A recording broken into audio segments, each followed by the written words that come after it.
Brother Wendell, naamanggod sa Romans 3:23 nga ang tanan kunong tao nakasala. So ang pangutana nila ngano wa may sala si Mama Mary? Yes, mo na ang ilang gigamit nga argumento. Remember, in every official law, there is always an exemption. Ang atong Ginoong Hesukristo, gawas ka siya Diyos, tao siya. No? Incarnation. Diya sa mabasa nato sa Juan 1:1, Juan 1:14, og ang pulong na himong tao og nagpuyuban ka nato. Naanta pangutana, nganong may buling sa sala nga ang tanan tao nakasala man? Tungod kay diha ni Santa Maria gipahiuli sa Dios ang unsay nawala ni Adan ug ni Eva.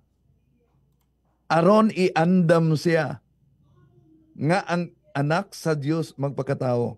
Mao man gani nga ingon si San Pablo pod, nagigamit nila ang Roma, gamito na to ang Roma 8:29-30. Unsay gingon ni San Pablo? Kadtong gipili ng daan sa Dios, gilain ng daan sa Dios, o gibalaan ng daan sa Dios. Kung ipadayon na to, pagbasa ka ng gikutlo nila sa Roma, nga ang tanang tao nakasala, may sumpay na, ug nalayo sa grasya sa Dios. So, ang mga makasasala nalayo sa grasya sa Dios. Pero hinumdumi sa tanang nalayo sa grasya sa Dios, Lucas 1:43, ingon atong mabasa diha o sa 28. Ang sige ingon, maghimaya ka Maria, puno ka sa grasya. So, si Santa Maria puno sa grasya. Ang mga makasasala nalayo sa grasya. Kung puno sa grasya, walay luna ang sala. Yes bro, si Mama Mary wa gyoy original sin pero napoy nangutana duna ba say actual sin? Wala siya actual sin, wala siya original sin. So sa ato pa dili siya affected sa gitawag og concupiscence. Unsa na ang concupiscence? Mao na ang gibahin nagtulo naa na nato due to the explosion of the original sin. Concupiscence, pride of life, concupiscence of flesh, concupiscence of eyes. Pride of life, mo na ang anger, envy, pride, concupiscence of flesh, gluttony, lust, sloth, and concupiscence of eyes, greed. So, dili siya affected na. Yeah. Brother Wendell, sa Magnificat ni Mama Mary, miingon manggod siya nga nagdaig ang iyang kalag tungod sa iyang Dios nga manluluwas. So mao po ni ang giingon no nga nganong naa man lagi siya manluluwas nga wa man kay sala si Mama Mary. Maayo nga pangutana ng naa. Tungod kay sa definition sa pagdeklara ineffabilis Dios, ang dili matugkad nga Dios ni Pope Pius, gidefine ng naa nga siya una nang daang giluwas sa atong Ginoo before kita giluwas aron maandam siya. So ang buot pasabot, ang paagi sa pagluwas kay Santa Maria gitawag na naa siya preventive way of salvation. Unsay preventive way of salvation? Dunay lapok nga posibleng madagma ka, gilikay na ka ni anang lapoka. So preventive. Pero ang ato lahi, nahumol na ta sa lapok, naligo na ta sa lapok, gikuha ta o gikaligo sa balaang dugo ni Kristo, mo na gitawag restorative. So duha ka matang ang kaluwasan kung paghisgutan nato ang kang Santa Maria. Preventive way of salvation, gilain na siyang daan, mo nang gipuno siya sa grasya, mo nang giingon diya sa Roma 8:29, ang gipili sa Dios, gilainan niyang daan o gibalaan na niyang daan. Yeah. So gi-prevent gyud mura lugar o gibaksinan gyud Brother Wendell nga di gyud matakdan no, di gyud mo takod ang sala. Mao na kay aron mahibaw-an nato ning ang misteryo sa Immaculate Conception, misteryo sa pagpanluwas sa Ginoo. Mao man gani ang nahitabo mo ni hinungdan ngano nangayawa ning ang mga yawa.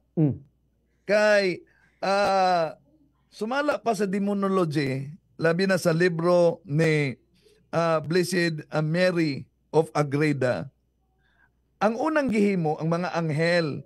Ang mga anghel wala na makasulod sila sa langit dayon, naa sila ang langit manggod supernatural world. Naa sila gibutang sa preternatural world. Pero nag-agi sila tulo ka test. Unsa man ning tulo ka test, tulo ka pagsulay. Una, infused knowledge. Gipahibalo sa Dios nga na nila nga ang Dios Trinity. Sa una nga test, nadawat na sa tanang mga anghel, bisan si Lucifer, kadawat nga ang Diyos Trinity. Pero sa ikaduha nga test, din sila nahagbong ang si Lucifer. Nga naman, gi-rebel sa Ginoo nga ang ikaduhang persona sa Santissima Trinidad magpakatawo. Di madawat na naa ni Lucifer. Nganong pilion sa Diyos ang tao, nganong dili pilion ang mga anghel, nga ang mga anghel labaw pas tao. Ikatulo nga test, samot na niya madawat. Nga naman, tungod kay kun ang ikaduhang persona magpakatao, incarnation, ang iyang inahan, gipili nga walay buling sa sala, og mahimong reyna sa langit, og ang tanang mga anghel mo serve kaniya.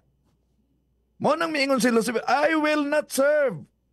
Og tungod niya na, sa demonology pa, tungod sa gugma nimo sa tao, gubon ko ang tao.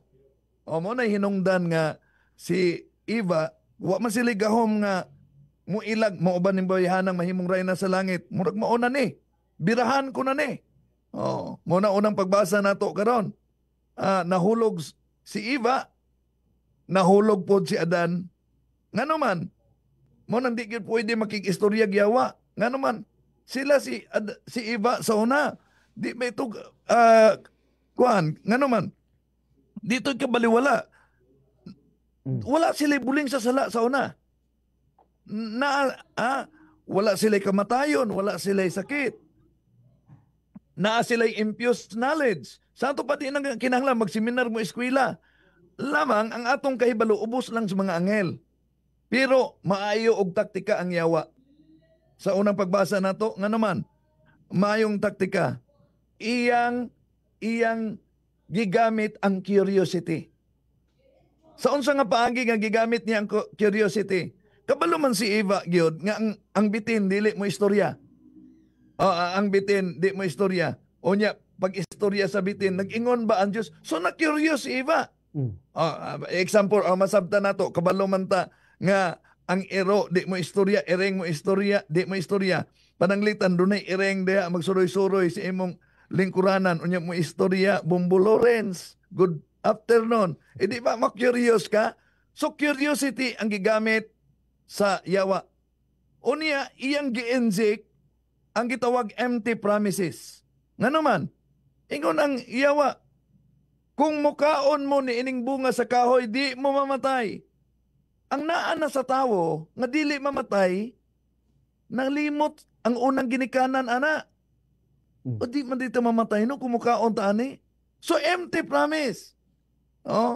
Now karon kumukaon mo aning bunga sa kahoy, mahimo mong sama sa inyong magbubuhat. Ang garbo, ang pride. Ikaw tao, mahimo kang Dios. So garbo, pride, no? Mo na nga kung makita nato ang proseso sa kaluwasan, kung ang yawa misulob sa lawa sa bitin, sa proseso sa kaluwasan, ang Diyos misulob sa lawa sa tao. Kung ang bitin migamit og usa ka babae, si Eva, sa proseso sa kaluwasan, ang Diyos migamit og babae, dili na si Eva. Ang Eva sa Old Testament nahimong Ave sa Latin.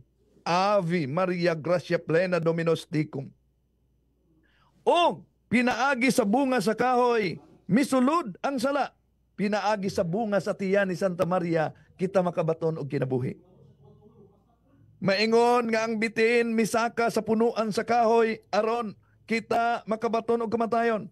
Ang Diyos nga misulob sa lawa sa tao, misaka sa punuan sa kahoy, nga mao ang cross aron ta maluwas. Gikan sa unang kahoy, ang tao gihinginlan ngadto sa paraiso. Pero gikan sa kahoy nga mo ang cross, ang paraiso giuli sa Dios sa nagbasol nga tao. Karon dayon mukuyog ka kanako sa paraiso. Pagkanindot gayod sa lihok sa Dios. Sinindot kayo no ang istorya sa kaluwasan.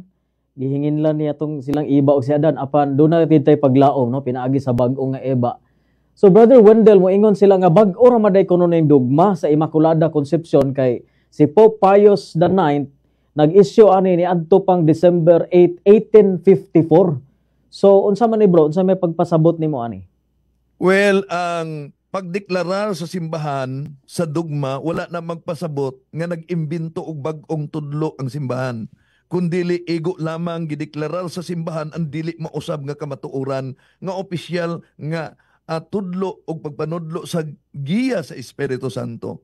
Nga naman, una, kung tanaw nato ang 21:17 sa San Juan, mingon na nga tong Ginoo. Simon, do you love me? Ang unang Santo Papa, Simon, do you love me? Feed my sheep. O sa may buot pasabot anang feed my sheep.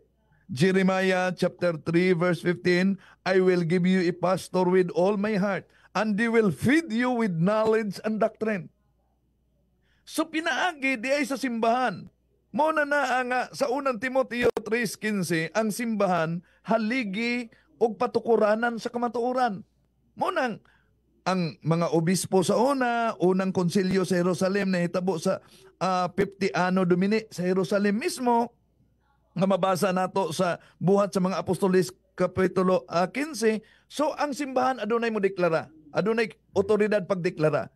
Pero wa na magpasabot diha nagsugod. Igo lang gideklara sa simbahan ang dili mausab nga kamatuoran. Sama pananglitan, ang tao kanus amanta nahimo na opisyal nga dunay ngalan sa dihang narehistro ang atong ngalan. Pero wala na magpasabot nga sa dihang narehistro ang atong ngalan dinha pa nagsugod ang atong pagkatawo. Tao na tangdaan bisag wala pa ang opisyal nga ngalan. Mao pod ang Immaculada Conception ug sa tanan nga dogmatic definitions sa simbahang Katoliko. Only the Immaculate Conception received the heavenly endorsement 4 years after it was officially defined by the Church. 1854, pag-abot sa 1858, didto sa apparition sa Lourdes, sa dihang gipangutana siya ni Santa Bernadette, kinsay imong ngalan? Ang babae nga nagpakita, miingon, I am the Immaculate Conception. 4 years after it was defined by the Pope. Now, wala pa'y social media kaniadto. Munang na ang mga obispo, ang mga ampare obispo dito sa Lourdes, nakatuo gayon. Gawas nga, daghang kay nangayo sa tubig, nga gipakalot sa Our Lady of Lourdes, nakatuo sila nga ang Mahal na Birhen Maria. Nga naman, 4 years pa, gidefine. Unya, wala pa'y social media kaniadto. Pero nganong nahibalo, kining inusinting bata nga si Santa Lourdes, nga ang babae nga nagpakita kaniya, I am the Immaculate Conception. Alright. Salamat kaayo Brother Wendell no sa imong gipaambit gyud karon sa kapistahan sa atong Immaculada Conception. Salamat ka Brother Wendell og mabuhay ang Catholic Faith Defenders. Daghang salamat. Happy Fiesta, Immaculada Conception.